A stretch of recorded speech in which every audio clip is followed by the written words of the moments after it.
Welcome to The Forgotten Soldier by Guy Sajer, a gripping and deeply personal story of a young soldier caught up in the chaos of the Eastern Front. These are his words. Let's begin. From time to time, one of us would look over the parapet to stare across the dusty plain into the east, from which death might bear down on us at any moment. We felt like lost souls who had forgotten that men are made for something else, that time exists, and hope, and sentiments other than anguish. That friendship can be more than ephemeral, that love can sometimes occur, that the earth can be productive, and used for something other than burying the dead. We were madmen, gesturing and moving without thought or hope. Our legs and arms were numbed by hours of crowding and shoving against neighbors, living or dead, who were taking up too much room. The Stabsfeldwebel repeated mechanically that we must maintain our position, but each new series of explosions sent us plunging to the bottom of our hole. Night fell before we realized day had ended, and with darkness our terror returned. Lindbergh, whose nervous condition was alarming, had collapsed into a kind of stupor which, for the moment, made him oblivious of hell. The Sudeten was almost as badly affected. He had begun to tremble like someone in a fit, and to vomit uncontrollably. Madness had invaded our group and was gaining ground rapidly.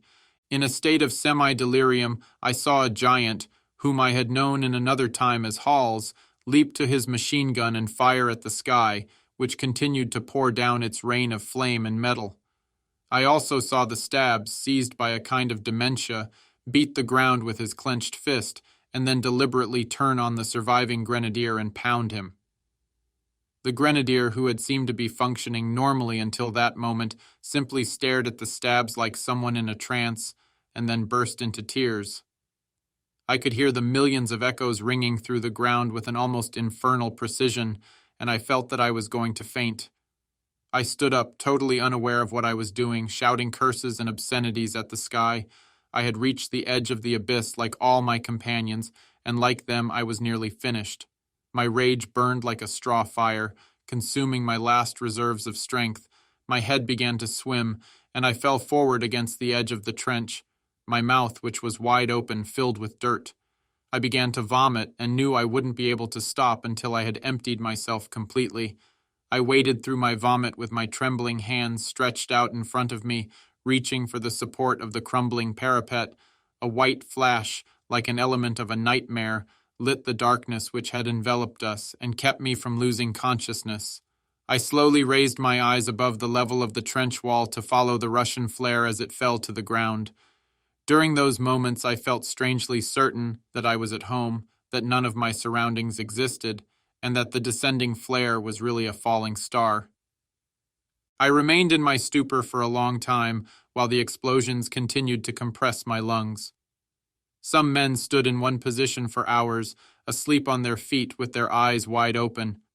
Finally, toward midnight, everything fell silent. However, no one moved. We all felt so weakened that movement was beyond the limit of possibility. Finally, the veteran was able to make us pay attention. "Don't go to sleep, boys. This is when Ivan will attack." The Stabs stared at him with troubled eyes. He stood up and leaned against the trench wall. A few minutes later, his head fell forward, and he was lost in paralytic sleep. The veteran continued to exhort us, but the 6 of us who were left received his pleas with a silence as absolute as the silence of our 8 corpses. Sleep was crushing us, as the guns had not quite managed to do. If the Russians had chosen that moment to attack, they would undoubtedly have saved a great many lives on their side. Our advance interception positions were manned only by sleepers and dead men. Although there must have been more noise from the big guns and more flares, our ears picked up nothing for the next 4 hours. The Stabsfeldwebel was the first to wake. When we opened our eyes, we found him leaning over the Sudeten who was sleeping beside him. The Sudeten had just cried out, which must have waked the Stabs. We felt so ground down by exhaustion that every gesture made us grimace with pain. The sky once again was turning pink, and we could already see the chaos scattered across the plain. Everything was calm, and we couldn't hear a sound. We stared out at the enormous space surrounding us. The horizon was almost a perfect circle, losing its line only in the hedge of woods to the north and to the south. We got out some tins of food and tried to eat and talk a little. "That's right, you should build up your strength," joked the Stabs, who was living through his last moments. "I'd be surprised if this quiet lasted." "Maybe it will, though," someone else said. "That show yesterday must have done in quite a few fellows. We might even get 2 or 3 days like this." "I doubt it," said the Stabs. "The Führer has given the order to march east, and nothing can stop our troops now. The offensive will begin as soon as the sun is up." "Do you really think so?" asked Lindbergh, excited as usual when something seemed to be going our way. "Will our troops be able to knock out those damned Russian guns?" "If it starts up again," Hals muttered to me, "I'll go right off my rocker." "Or be killed," I answered. "We can't expect the same luck we had yesterday." Hals stared at me as he chewed. The Stabs, Lindbergh, and the surviving grenadier were still talking, while Hals and I traded pessimistic predictions. Only the veteran went on eating in silence, his eyes, red from sleeplessness, fixed on the morning star. "You two," said the Stabs, pointing to Hals and me, "you keep your eyes open for another couple of hours, while the rest of us try to get some sleep. But first we have to get rid of these stiffs." He waved at the 8 mutilated corpses which were already beginning to swarm with big blue flies. We watched the dead being stripped of their tags. For once we were not playing Undertaker's assistant, and guard duty seemed like a stroke of luck. The same curses and exclamations seemed to occur to survivors every time they had to deal with the remains of their slaughtered comrades. "Fuck it, this fellow weighs a ton. My God, he would have been better off if they'd finished him right away. Look at that." And then the metallic click as the identity tag slid off. "Potch! He's swimming in shit!" We looked away with indifference. Death had lost any dramatic importance for us. We were used to it. While the others were shifting the carrion, Hals and I continued to discuss our chances of survival. Hands and feet hurt more than other places, but aren't really serious. I wonder what happened to Olensheim. "Broken arm," I heard. "How's your arm?" "My shoulder hurts like hell." Behind our backs, the others were hard at their filthy work. Heinz Feller, 1925, unmarried, poor fellow. "Let's see your shoulder," Hals said. "Maybe you're badly hurt." "I don't think so. Just a bruise," I said, unfastening my harness. I was about to pull the cloth away from my shoulder when a roll of thunder shook the pure morning air. A second later, a hail of Russian shells fell all around us, and once again we collapsed in terror at the bottom of our hole. "My God," someone shouted, "it's starting again." Hals was moving closer to me through a shower of flying clods. He had just opened his mouth to say something when a violent explosion very near us drowned the sound of his voice. "We'll never be able to hold on," he said. "We'd better get out." A shell fell so close to us that the gray earth wall of the trench glowed red in the light of its flames. A thick cloud of smoke enveloped us, and cubic yards of earth fell into our holes. We could hear cries of fright, and then the voice of the Stabs. "Anyone hit?" "God!" shouted the veteran through a spasm of coughing. "Where the hell's our artillery?" Lindbergh had begun to tremble again. Then the Russian fire stopped. The veteran peered carefully out, and after him our 7 heads rose above the rampart. We stared at the plain, which was still scattered with trailing clouds of dust. In the distance, beside the wood, someone was howling. "They must be running short of shells," said the Stabs, grinning. "Otherwise they wouldn't have stopped so quickly." The veteran looked at him with his habitual resigned expression. "I was just thinking the same thing about our artillery, Stabsfeld-Weibel. I was wondering why they weren't firing." "We're preparing an offensive. That's why our side is quiet. Soon we'll see our tanks." The veteran stared at the horizon. "I'm sure," the Stabs went on, "that our offensive will begin again, any minute now." But we were watching the veteran. His eyes were growing wider and wider, and so was his mouth, which seemed ready to howl. The Stabs had shut up too. We all followed the direction of our gunners' eyes. In the remote distance, a thin black line stretched from one end of the horizon to the other and was moving toward us like a wave rolling toward the shore. We stood watching for a moment. The line was dense and somehow unreal. Then the veteran shouted in a voice which paralyzed us with fear, "It's the Siberians! They're here! There must be at least 1,000,000 of them!" He gripped the butt of his machine gun, and a demented laugh burst through his clenched teeth. In the distance, a confused tumult of thousands of roaring voices swelled like a hurricane wind. "Every man to his post!" shouted the Stabs, whose eyes remained fixed as if hypnotized on the irresistible Soviet tide. We had all picked up our guns like automatons and braced our elbows against the parapet.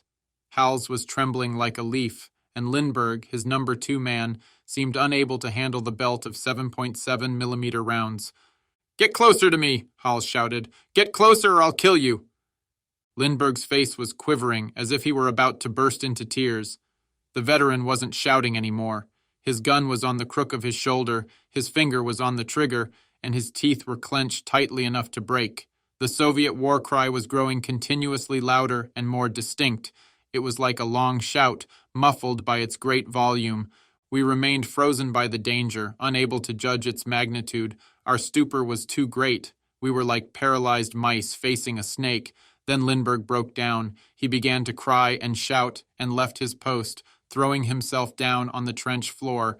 "They'll kill us! They'll kill us! We'll all be killed!" "Get up!" shouted the Stabs. "Get back to your post or I'll shoot you right now!" He dragged him to his feet, but Lindbergh had gone as limp as a rag and was streaming with tears. "You bastard!" shouted Hals. "Get killed then! I'll take care of this damn thing myself!" By now we could hear the Russian cries distinctly, a huge, continuous "Ura!" "Maman," I thought to myself, "Maman!" "Ura! Ura pobeda!" muttered the veteran. "Just get a little closer." The human wave was now about 400 yards from us. We could also hear the throb of engines and see 3 planes high in the brightening sky. "Planes," said the Sudeten. But we'd all noticed them already. Our anxious eyes left the Russian horde for a moment. The airplane engines were screaming as the planes dived down at top speed. "Messerschmitts!" shouted the Stabs. "What guts!" "Hurrah!" we all shouted. "Hurrah for the Luftwaffe!" The 3 planes were strung out over the huge Russian thrust, spraying it with death. This seemed to be a signal for our mortars to open fire. They were hidden in the brush and had lengthened their range.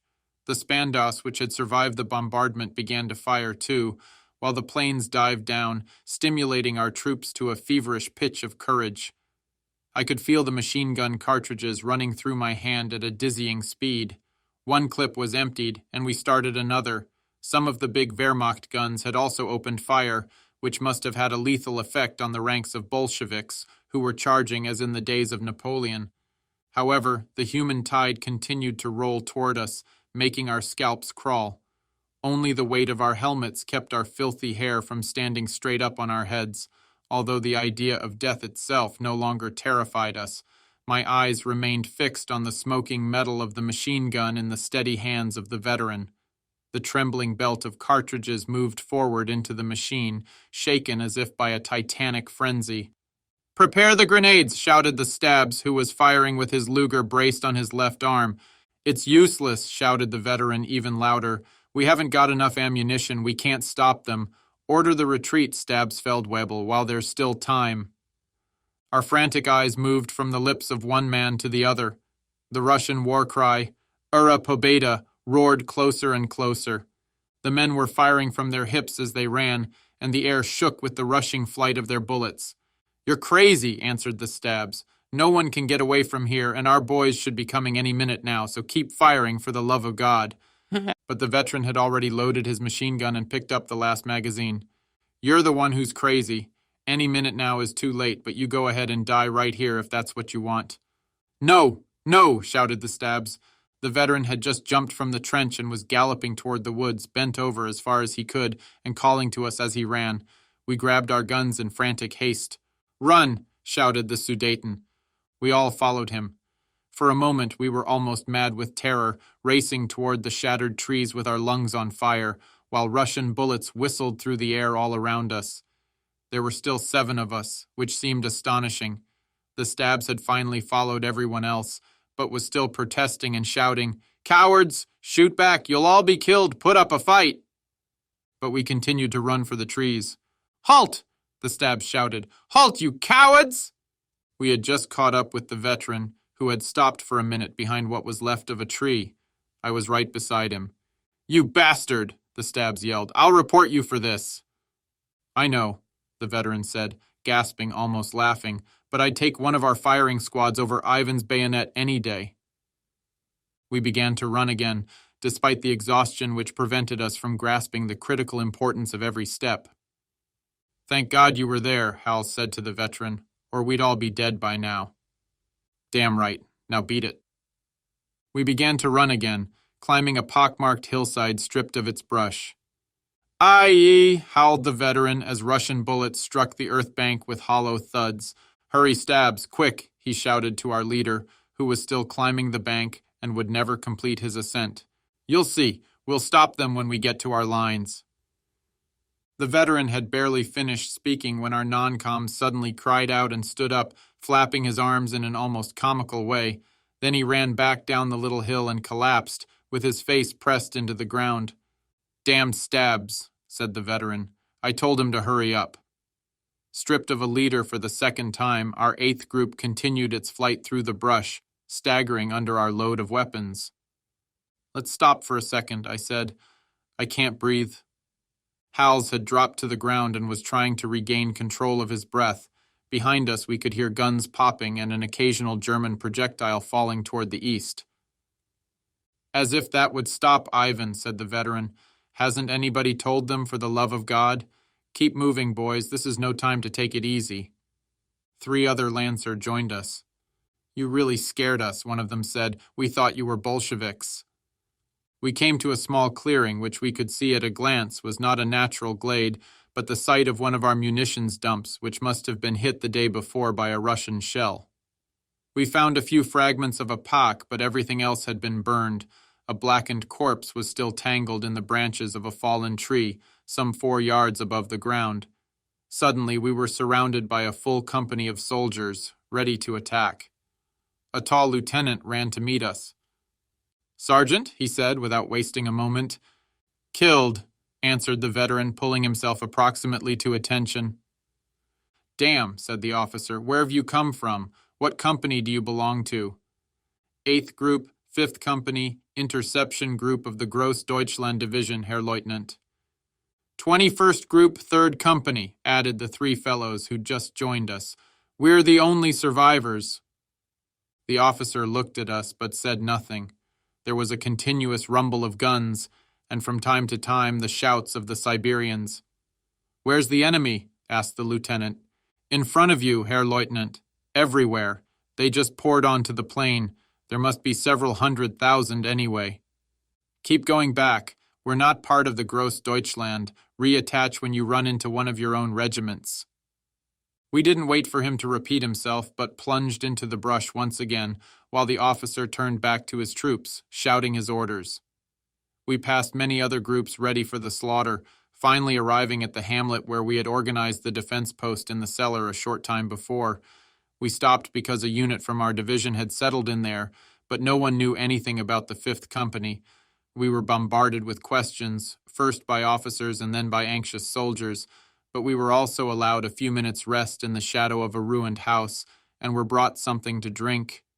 Everywhere, harassed soldiers were digging in, constructing defensive fortifications, camouflaging, checking over what had already been done. Toward noon, we could hear the battle approaching. A salvo from the Russian artillery made us run for the cellar we already knew, where we saw a fat soldier, a Gross Deutschland veteran, dancing and singing as the earth and air shook with explosions. His companions paid no attention to him. He's off his rocker, Hal said. He was that way already when we got here, someone else explained. Pretty soon we too paid no more attention to the fat lunatic who was trying to execute a French can-can. He's too much, Hals muttered. But the madman went right on waving his arms. In the afternoon, 5 or 6 tanks went to meet the Russians, with several groups of grenadiers right behind them. In the distance, we could hear fighting, which seemed to go on for about an hour. Then we saw the grenadiers coming back, surrounded by a thick swarm of fleeing soldiers. The woods beyond the orchards were red with fire. Scattered shots were falling all around the gasping soldiers, who were dragging their wounded comrades with them. We realized that in a short time we would again be on the front line. The battle was drawing continuously closer, with its rumbling explosions and loud bursts of sound, and we felt ourselves gripped once again by the essential, inescapable anguish of the front. The counterattacks of the regiments whose positions we had crossed had been swamped, like our tanks, by the irresistible Soviet flood, for whom the most enormous losses seemed immaterial. The hamlet had become an important strategic point, jammed with machine guns, mortars, and even an anti-tank gun, which no doubt was the reason for the hell we suffered during the next 36 hours. Some 60 yards ahead of us, 2 holes had been fitted out to hide 2 Spandaus, just in front of the ones manned by the veteran and Halls, which we had reinstalled in our position of the day before. To our right, protected by the ruins, a big Geschnauz had been set up and was ready to fire, surrounded by some 50 other infantry weapons, rifles, machine guns, and grenade throwers, hidden in the ruins of 4 or 5 wooden sheds or behind piles of wood or half-collapsed garden fences. A little further along, behind a low wall, some of the soldiers who had fled were being regrouped and set to digging new trenches. To our left, in a trench beside the only structure left more or less intact, a mortar section had set up its position, swelled by numbers of retreating infantry troops who were reattaching themselves wherever they could. Further to the left and somewhat behind us, above the road which cut through the hamlet, a 50mm anti-tank gun protected by earth built up into something like a bunker was aimed toward the orchards, and behind it, somewhat lower down, a radio truck had parked beside the tractor for the gun. We had watched the truck arrive while we were resting. That concludes the 20th part of the story. Thank you very much for listening. Please subscribe for more episodes and leave a comment.